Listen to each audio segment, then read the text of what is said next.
what kind of advice, because I feel like the advice that you would give now is very different than when you were in the midst of it, in the sense of like getting every drop out of everything that you do. I mean, what if you are giving advice, not to completely undercut Vid Summit, like what for someone that's in it right now, right, getting 100, 200,000 views, or maybe they're starting, like what's a piece of advice that you would give? I mean, so just to preface any advice I would give, like everything that I've just said speaks only to a kind of YouTuber that very quickly is going extinct.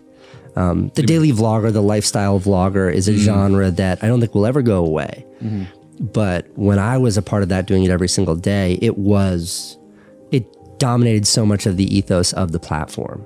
I mean, this was right before Jake and Logan even started, and they did even more to accelerate it than I did. Sure. You know, everybody was sharing their life.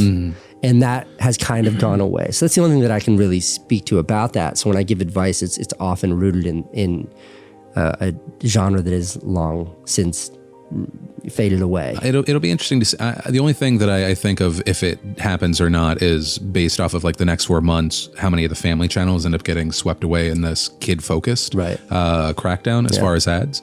But I mean, I don't know. I mean, I look at Ace Family, and people can have whatever opinions they want regarding them, but I mean, they're pulling 7 million. It reminds me of Roman Atwood when they were doing their everyday, just where it was just, as long as I feel like you have those people inspiring or being aspirational figures to other dailies. That's I feel right. like, well, then I think you're starting to get into the family stuff. So it's also like JoJo Siwa, who I am legitimately a big fan of. I adore JoJo personally, and I think that it's incredible what she's built. And when you meet her and you know that really is her, not her parents, like she's an incredible person, but her numbers will only continue to go up because she speaks to a young audience. And I think a lot of family vloggers do that too. I don't know enough about that to speak to it, but that's what I see from afar.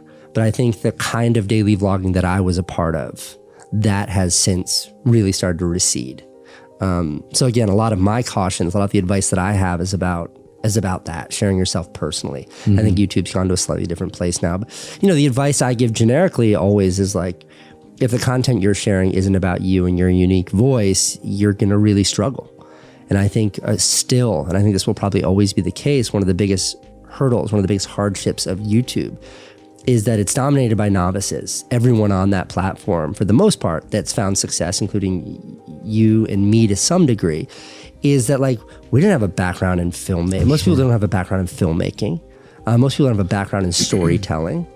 The people that do, like that I know of, you can count on one hand. Like Peter McKinnon was a filmmaker before he started on YouTube, and he's fantastic. Yeah, amazing. But a lot of my favorite creators, Mr. Beast, you know, like I had no background in this world, and he's crushing it. He's crushing it. Jake and Logan Paul, who still are on the tips of everyone's tongue when you talk about YouTube, they had no background in this space. Shane Dawson, who's just like done unbelievable things on the platform. Jeffree Star, like these huge superstars, Emma Chamberlain, none of them have backgrounds in media. So then they're inspiring entire generations who have no background, but they have the same tools, a high-def cell phone camera and an internet connection. Sure. And they dive into it. They run right back at it. And I think that what ends up happening is these people that are diving into it with no experience are like, what do I do? Let me do what they're doing. And in the process of that, you just start to get a photocopy of a photocopy of a photocopy. And everybody knows like the second photocopy is never as crisp as the original. And the third one's not as crisp as the second. By the time you get... So my generic advice always is like, make sure you find your own thing. And that's such shitty advice. That's like, fuck, that's impossible. Like, how do you do that? But I think that's smart though, just because I feel like a big part of the next generation coming up are the TikTokers that are already like they grew up watching some YouTube or Instagram people or Vine people, right? And so when like all the people that you mentioned, I was like, okay, well, Jake and Logan, they were kind of, Matt Pat has like that whole video on them being part of the generation that watched YouTube growing up. So they're already kind of enamored by the content, and they made it their own. I think they're also they're probably focused more on view counts and dollars. But I mean, when you talk about Mr. Beast, that's one of the main things he talks about outside of his videos is how into the analytics he is, right? And people passionate about the numbers. Jeffree Star and Shane Dawson, they had the experience, right? Jeffree Star came up MySpace days. Shane Dawson, he was with me and the other guys in Maker Studios.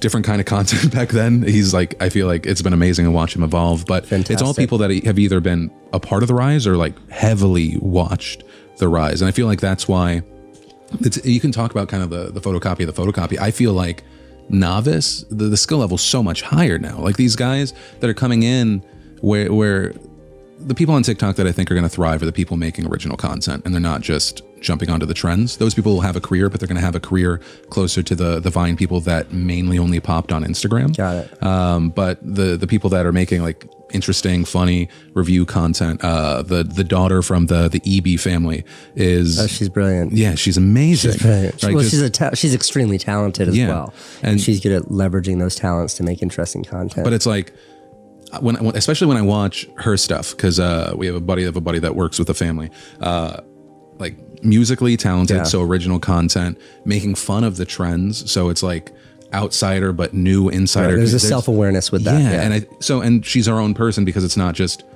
attractive person mimicking. Yeah. Right. Yeah. So I don't know. I have a lot of hopes. There's going to be shitheads a part of any generation that comes up. That's right. But I feel like I'm genuinely excited about this new talent, and I think that they're, to a good and a bad degree, they're realizing their worth earlier on than I think a lot of others, where it's part of the industry, it's good, and hopefully we see some gems out there because the system has created stability rather than egocentric fucking monsters. Well, it still has plenty of those too, Phil. But not us. We're great. Yeah, we're great people. We're grounded. Even though we fucking opened the video. 20 minutes of this is about hiring someone to make your bed so you can make your videos. No, I think you're right. And look, I am wildly optimistic about the future of content on YouTube and the creativity behind it. I think it's only going to get more and more interesting as the barrier to entry gets lower and lower and lower. And like, you know, you look, it's like, I'm thinking Emma Chamberlain in particular, you watch her early videos, like she doesn't have the technical skill set. Sure. But she figured out a way to demonstrate who she was as a person, her individualism, what she stands for, enough so that an audience is like, wow, I'd like to know more. I want to subscribe to this, both literally and figuratively. And then as she started to come up and her audience started to build, she became more and more versed in the technicalities of the platform, and she got great. And I think that opportunity exists for everyone. You know, I talked to Mr. Beast about it when he and I sat down for an interview.